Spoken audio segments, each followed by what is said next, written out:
welcome to our forum discussion titled The Flood That Hit Bintulu in 2025. This discussion is part of our coursework, and our goal today is to reflect on the cause, impact, response, and lesson learned from one of the most served flood in Bintulu recent history.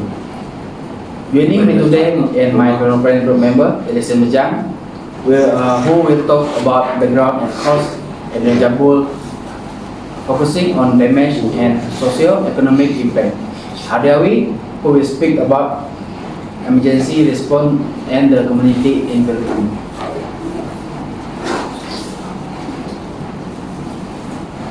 Thank you, Denison. The flood began around the second week of January 2025. It was triggered by continuous rainfall that lasted nearly 2 weeks. Bintulu recorded more than 300 mm of the rain in a 5 days, more than double the monthly average.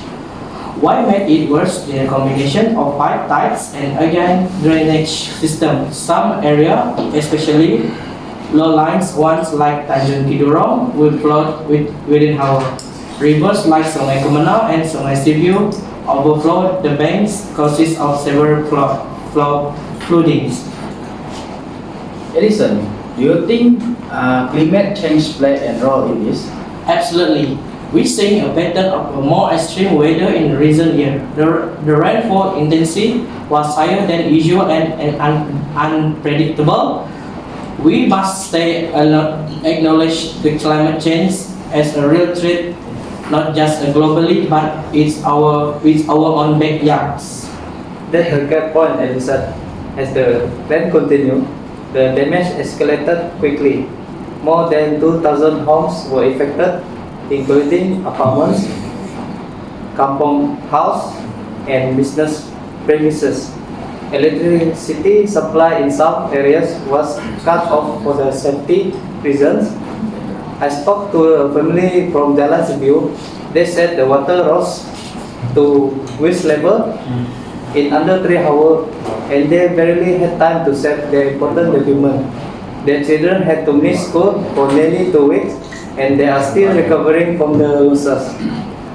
That must be terrific. Mr. Hardy, what was the emergency response like?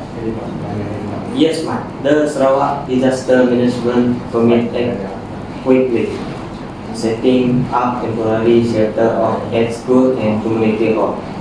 Over 5,000 evacuees were registered within the first few days. NGO like Mercy Malaysia and the Red Crescent were also mobilized to distribute food, blanket, and medical supply.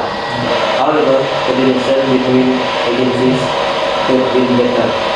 In rural areas like Sabah and part of Tatao arrived late due to damage from some victims went without clean water for nearly 48 hours. That delay is worrying. Adrian, what there any support from the private sector or individual? Yes, quite a lot actually. Local businesses donated essential and youth group organized donation drive. School social media also play a major role. People use platforms like Facebook and WhatsApp to continue help and share real-time flood updates. But again, lack of internet access in the rural areas was a challenge. It shows we need to improve digital infrastructure for disaster preparedness too. Okay, let's talk about a bit more about aftermath. Elison, were there any public health issue after the flood? Yes, the stand water led to increase in the dengue case. There was also concern about leptospirosis due to a contact with contaminants flood water.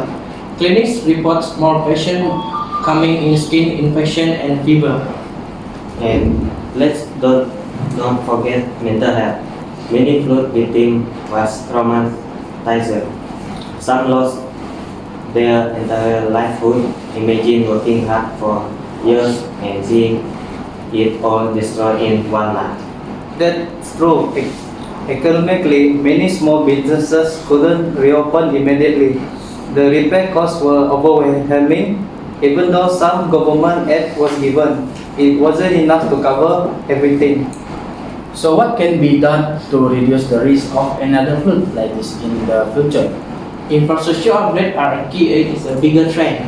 Better embankment and more regular maintenance. Authority needs to stop approving the development in flood prone zones. Also, public awareness must be improved.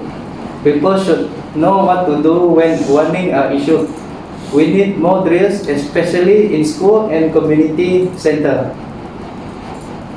I add that we should invest in flood forecasting system. Yearly warning via SMS or app could give people time to prepare. Other countries are doing this well. And from the community sides, maybe creating neighborhood response team trained in first aid and evacuation could help bridge the gap before a vehicle help arrive. To wrap up the 2025 Bintulu flood was wake-up call. It is exposed weakness in our infrastructure, emergency planning, and community preparedness. But it also shows the strength of unity among Malaysians. How quickly we come together in time of crisis. Thank you to Alison, Adrian, and Denison for sharing your insight. And thank you to everyone listening. Let's continue raising awareness and take proactive steps to ensure we are more prepared in future.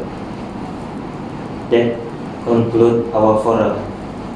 Terima kasih dan selamat maju jaya. Thank you.